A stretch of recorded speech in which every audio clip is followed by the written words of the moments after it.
வணக்கம் நண்பர்களே. வெண்டைக்காய் என்றாலே பலருக்கும் நினைவுக்கு வருவது அதனுடைய நார்ச்சத்து, விட்டமின்கள் மற்றும் சர்க்கரை நோயாளிகளுக்கு ஒரு நல்ல காய்கறி என்ற கருத்து தான் வரும். ஆனா வெண்டைக்காய் எல்லாருக்குமே ஏற்ற உணவா? இல்லையே இல்ல.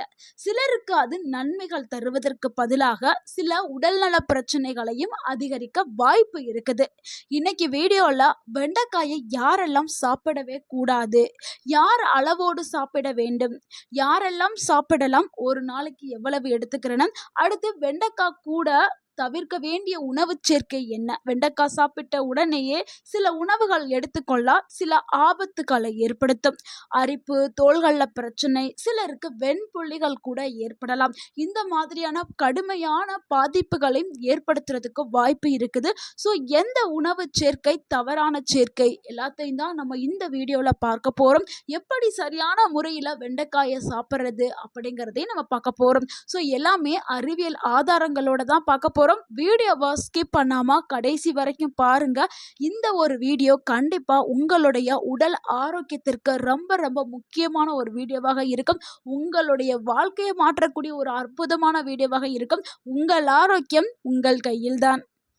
யாரெல்லாம் வெண்டைக்காயை சாப்பிடக்கூடாதுன்னா, அதுல முதலாவது சிறுநீரக கற்கள் இருக்கிறவங்க, அதாவது கிட்னி ஸ்டோன் ப்ராப்ளம் இருக்கிறவங்க வெண்டைக்காயை எடுக்கக்கூடாது. வெண்டைக்காயில ஆக்சுலேட் என்ற இயற்கையான சேர்மம் இருக்குது. சிலருக்கு அதிக ஆக்சுலேட் உணவுகளை எடுத்துக்கிற போது சிறுநீரக கற்கள் உருவாகும் அபாயத்தை அடுத்து இரண்டாவது நபர் யாருன்னா, ரத்தம் உறையாமல் இருக்க மருந்து எடுத்துக்கொள்பவர்கள். வார்ஃபரின் போன்ற பிளட் தின்னர் மருந்து எடுத்துக்கொண்டால் அவர்கள் விட்டமின் கே அதிகம் இருக்கக்கூடிய உணவுகளை திடீரென அவர்கள் சாப்பிட்டால் அது மருந்தோடைய செயல்பாட்டை பாதிக்கக்கூடும். அதனால தான் வெண்டைக்காயை தவிர்க்க சொல்றோம். வெண்டைக்காயில விட்டமின் கே இருக்குது. எனவே அவங்க இதை தவிர்க்கிறது ரொம்ப ரொம்ப நல்லது. அடுத்து மூன்றாவது நபர் யாருன்னா, வயிற்றுல எரிச்சல் இருக்கிறவர்கள், குடல் சார்ந்த பிரச்சனை இருக்கிறவங்க. ஏன்னா சிலருக்கு வெண்டைக்காயில நார்ச்சத்து அதிகமா இருக்கிறதுனால வயிறு உப்பசம், வாய்வு, செரிமான சிரமம் போன்றவை ஏற்படுத்தலாம். அதனால குறிப்பா வயிறு சார்ந்த பிரச்சனை, இரிட்டபிள் பவுல் சிண்ட்ரம்ஸ், இவங்க வெண்டைக்காயை தவிர்க்கிறது ரொம்பவே நல்லது. அடுத்து நான்காவது நபர் யாருன்னா, கடுமையான அலர்ஜி இருக்கக்கூடியவர்கள். இவங்க ரொம்பவுமே அரிதாக தான் இருப்பாங்க. அது சிலருக்கு வெண்டைக்காய் சாப்பிட்டா தோள்கள்ல அரிப்பு, உதடுகள்ல வீக்கம், சுவாசிக்கிறதுல சிரமம் போன்ற அலர்ஜிகள் ஏற்படும். ஸோ அந்த மாதிரி அறிகுறிகள் இருக்கக்கூடிய பீப்புள்ஸ் வெண்டைக்காயை தவிர்க்கிறது ரொம்பவே நல்லது.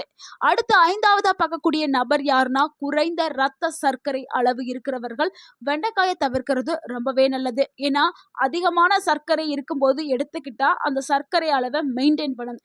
குறைந்த இரத்த சர்க்கரை இருக்கும் பொழுது நீங்க வெண்டைக்காயை அதிகமா சாப்பிட்டீங்கன்னா என்னன்னா, லோ பிளட் சுகர் ஏற்பட்டு உங்களுக்கு மயக்கம், வியர்த்து போகுதல், சோர்வு, நடுக்கம், தலை சுற்றுதல், இந்த மாதிரியான பிரச்சனைகள் வர்றதுக்கு வாய்ப்பு அதிகமாவே இருக்குது. அதனால அவர்கள் தவிர்க்கிறது ரொம்பவே நல்லது. அடுத்து ஆறாவது யாருன்னா, அறுவை சிகிச்சைக்கு செல்ல இருக்கக்கூடிய நபர்கள் தாங்க. அறுவை சிகிச்சைக்கு முன்னாடி நீங்க சாப்பிடக்கூடிய உணவு முறையை நீங்க மாற்றவே கூடாது. அப்படி மாற்றினீங்கன்னா உங்களுடைய உணவு இரத்த சர்க்கரை கட்டுப்பாட்டுல மாற்றத்தை ஏற்படுத்தும். அதனால இந்த வெண்டைக்காயை நீங்க அதிகமா எடுக்கிறதோ இல்ல எடுக்காம இருக்கிறது ரொம்ப நல்லது. ஏன்னா அந்த டைம்ல உங்களுக்கு ஏதாவது ஒரு ரத்த சர்க்கரையில மாற்றம் ஏற்பட்டுச்சுன்னா அறுவை சிகிச்சை செய்ய முடியாமல் போயிடும். அதனால அவர்கள் வெண்டைக்காயை தவிர்க்கிறது ரொம்ப ரொம்ப நல்லதுங்க. அதே மாதிரி வெண்டைக்காயை அதிகமா தினமும் சாப்பிடக்கூடாது. எந்த ஒரு நல்ல உணவா இருந்தாலும் வாரத்துக்கு 2-4 முறைகள் நீங்க எடுத்துக்கலாம். காய்கறிகளை மாற்றி மாற்றி சாப்பிட்றது தான் ரொம்பவுமே ஆரோக்கியமானது. அடுத்து வெண்டைக்காய் கூட எடுக்கக்கூடாத உணவுகளை பார்த்துடலாம். ஸோ அப்படி எடுத்தா என்னென்ன பிரச்சனைகள் ஏற்படும், அந்த தவறான சேர்க்கை என்ன அப்படிங்கிறத பார்த்தலாம். அதுல முதலாவது பார்க்கக்கூடியது வெண்டைக்காய் பிளஸ் பால் தாங்க. இது ரொம்ப ரொம்ப ஒரு முக்கியமான விஷயம். வெண்டைக்காய் சாப்பிட்ட உடனே பால் குடிக்கிறது ஒரு தவறான விஷயம். ஏன்னா இது ஜீரண பிரச்சனையை ஏற்படுத்தும். வயிற்றுல புண், ஃப்ளோட்டிங், சிலருக்கு ஸ்கின் அலர்ஜி எல்லாம் ஏற்படும். காரணம் வெண்டைக்காயில இருக்கக்கூடிய அந்த சளித்தன்மை, அந்த மியூசிலேஜ் அப்படின்னு சொல்லுவோம்ல, அதுதான் வளவளப்பு. அந்த வளவளப்பும் பாலும் சேரும் போது உடல்ல ஜீரணிக்கிறதுக்கு சிரமம் ஏற்படும். அதனால வெண்டைக்காய் பிளஸ் பாலை தவிர்க்கிறது ரொம்ப ரொம்ப நல்லது. அடுத்து 2வதா பார்க்கக்கூடிய ஒரு தவறான சேர்க்கை என்னன்னா, வெண்டைக்காய் பிளஸ் அதிக அமிலம் இருக்கக்கூடிய உணவுகள் தாங்க. அதாவது அசிட்டிக் ஆசிட் இருக்கக்கூடிய உணவுகள். அதாவது வெண்டைக்காய் கூடவோ, இல்ல வெண்டைக்காய் சாப்பிட்ட பிறகோ, இப்ப நம்ம நார்மலா வீட்ல எல்லா உணவுகளும் சாப்பிட்டதுக்கு பிறகு செரிமானம் ஆகணும்னு சொல்லி லெமன் ஜூஸ் வந்து எடுத்துக்குவோம். ஆனா வெண்டைக்காய் சாப்பிட்ட பிறகு அந்த லெமன் ஜூஸ் வந்து எடுக்கக்கூடாது. ஆரஞ்சு பழம் சாப்பிடக்கூடாது. ஆரஞ்சு ஜூஸ் வந்து எடுத்துக்க கூடாது. ஏன்னா இதுல அதிக அளவுல அமிலம் இருக்கிறதுனால இது 2யும் சேர்த்து எடுக்கும்போது வயிற்றுல அசிடிட்டி உருவாகும். டைஜஷன் ஆகுறது ரொம்ப ரொம்ப ஸ்லோவாக ஆரம்பிக்கும். ஸோ இதனால இந்த சேர்க்கையை எடுக்கிறத நீங்க தவிர்க்கிறது ரொம்ப ரொம்ப நல்லது. அடுத்து நம்ம 3வதா பார்க்கக்கூடிய ஒரு தவறான சேர்க்கை என்னன்னா, பனானா பிளஸ் பால் தாங்க. ஸோ நிறைய பேர் நம்ம வீட்டில் பண்ணுவோம். பாலும் வாழைப்பழமும் சேர்த்து எடுப்போம். நிறைய பேர் இதை ஒரு வழக்கமாகவே வச்சுருக்காங்க. பனானா மில்க் ஷேக் குடிக்கிறத வழக்கமாகவே வச்சுருப்பாங்க. ஆனால் இது உண்மையிலே பனானா ப்ளஸ் மில்க் காம்பினேஷன் ரொம்ப ரொம்ப தவறானது. உடலில் வந்து ஹெவினஸ் ஏற்படும். மைண்டு ஸ்லோவாக ஃபீல் பண்ணும். அடுத்து டைஜஷன் பிரச்சனையும் ஏற்படும்.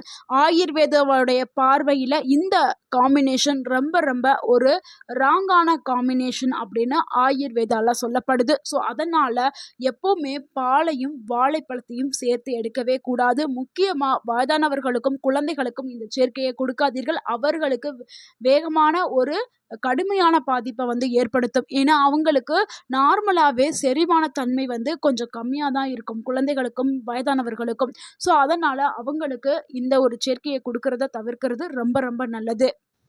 ஸோ இதுக்கு மாற்றாக எப்படி நீங்கள் பாதுகாப்பாக எடுக்கலாம் அப்படின்னா, பனானால நீங்கள் ஸ்மூத்தியாக செஞ்சு அப்படி நீங்கள் குடிக்கலாம். அதில் சிறிதளவு ஏலக்காய், லவங்கப்பட்டை, ஜாதிக்காய் இதெல்லாமே சேர்த்து நீங்கள் குடிச்சிங்கன்னா நல்ல ஒரு செரிமானம் வந்து உங்களுக்கு கிடைக்கும். அடுத்து 4வதா பார்க்கக்கூடிய ஒரு தவறான காம்பினேஷன் என்னன்னா, ஜூஸ் பிளஸ் சீரியல் உணவுகள் தாங்க. ஸோ இது வந்து தவறான ஒரு காலை உணவு. நிறைய பேர் என்ன நினைக்கிறாங்க, ஜூஸ் கூட சிறுதானியங்கள் அந்த தானியங்களை எடுத்துக்கிறாங்க காலை உணவாக.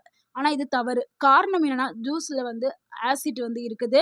இந்த தானியங்களில் வந்து அதிக அளவில் கார்போஹைட்ரேட் வந்து இருக்குது. ஸோ ஜூஸில் இருக்கக்கூடிய ஆசிட் என்ன பண்ணும்னா என்சைமை வந்து பாதிக்கும். இதனால் கார்போஹைட்ரேட் வந்து பிரேக் டவுன் வந்து ரொம்பவுமே ஸ்லோவாகும். எனர்ஜி கிடைக்காது. ஃப்ளோட்டிங் கேஸ், வாய்வு இதெல்லாமே உருவாக ஆரம்பிக்கும்.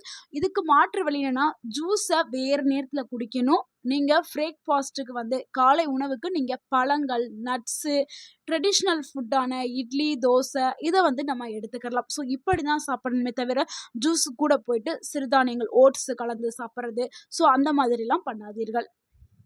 சரியான உணவு சேர்க்கையை பார்த்துடலாம். நல்ல ஒரு செரிமானத்திற்கான ஒரு டிப்ஸ் தான் நான் சொல்கிறேன். எப்போவுமே பழங்களை தனியாக சாப்பிடுங்க. பாலை வந்து லைட்டாக இருக்கக்கூடிய உணவுகளோடு மட்டும்தான் எடுக்கணும். ஹெவியான ஃபுட் காம்பினேஷனை எப்போவுமே நீங்கள் தவிர்க்கிறது ரொம்பவே நல்லது.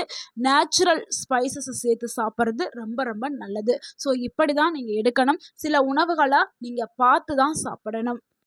நண்பர்களே, நம்ம என்ன சாப்பிட்றோங்கிறது முக்கியமே கிடையாதுங்க. அதை எப்படி எது கூட சேர்த்து சாப்பிட்றோங்கிறது தான் ரொம்ப ரொம்ப முக்கியம். எப்போவுமே அதில் கவனத்தை செலுத்துங்க. இந்த வீடியோவில் பார்த்த மாதிரி யார் வெண்டைக்காய் எடுக்கக்கூடாதோ அவங்க வந்து தவிர்த்திடுங்க. வெண்டைக்காய் கூட எடுக்கக்கூடாத உணவுகளையும் தவிர்த்திடுங்க. நீங்கள் ஒரு நல்ல ஒரு ஆரோக்கியமான லைஃப் ஸ்டைலுக்குள்ளே போங்க. நம்ம இப்போ பார்த்த இந்த தகவல் எல்லாமே உங்களுக்கு பயனுள்ளதாக இருந்திருந்தா இந்த வீடியோக்கு ஒரு லைக் பண்ணுங்கள். இந்த வீடியோவை உங்களுடைய ஃப்ரெண்ட்ஸ் அண்ட் ஃபேமிலிக்கு ஷேர் பண்ணுங்கள். மறக்காம உங்களுடைய கருத்துக்களை கமெண்ட்ல பகிருங்க. தேங்க்யூ ஃபார் வாட்சிங் அண்ட் வாழ்க வளமுடன். உங்கள் ஆரோக்கியம் உங்கள் கையில்தான். நன்றி, வணக்கம்.